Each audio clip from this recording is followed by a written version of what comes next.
Hi అండి, అందరూ ఎలా ఉన్నారు? బాగున్నారనే బాగున్నానండి. ఇవాళ మీ ముందుకి మ్యాక్సిమం మనం దోశల పిండి కొంచెం గొంతు బాగోలేదండి, ఒంట్లో బాగాలేదు, నాకు థ్రోట్ ఇన్ఫెక్షన్, అస్సలు ఒంట్లో బాగాలేదు, గొంతు రావట్లేదు.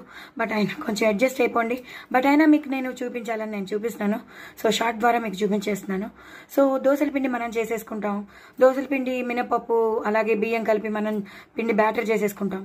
నేను అలా కాకుండా బియ్యం పిండి బ్యాటర్ ఎలాగో మనం చేసుకుంటాం దోశల పిండి, అందులో నేను హాఫ్ గ్లాస్ అంటే ఒక చిన్న గ్లాస్ మనం కాఫీ గ్లాస్ తాగుతాం కదా, ఒక చిన్న గ్లాస్ మీడియం గ్లాస్ ఉంటుంది కదా, ఆ గ్లాస్ నిండా మనం తీసుకున్న దాన్ని బట్టి మనం బాంబే రవ్వ వేసేసుకుని ఆ బ్యాటర్ రెడీ చేసేసుకుంటే మాత్రం సూపర్ దోశలు వస్తాయండి.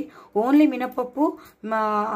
మినపప్పు బియ్యం పిండితో చేసిన బ్యాటర్తో కాకుండా ఇలాగా కొంచెం బాంబే రవ్వ వేస్తే చాలా బాగా వస్తాయి దోశలు.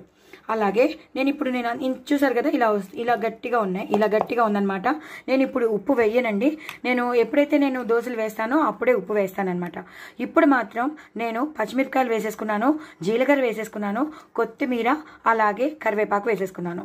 సో ఇంకా ఉల్లిపాయలు వేయను. ఉల్లిపాయలు వేసుకునే వాళ్ళు వేసుకోవచ్చు, కానీ నేను వేయట్లేదు. నేను జస్ట్ వీటితోనే చేయాలని అనుకుంటున్నాను.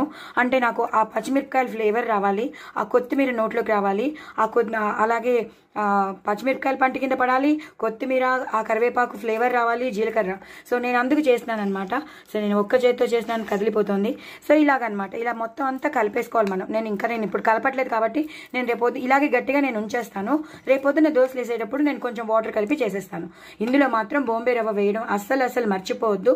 బియ్యం పిండి అలాగే బియ్యము మినపప్పుతో చేసిన బ్యాటర్తో చేసిన దోశల కన్నా కొంచెం బాంబే రవ్వ వేస్ట్ చేస్తే మాత్రం చాలా బాగుస్తాయి. సో డూ ట్రై ఇట్ అండి ఒకసారి మాత్రం.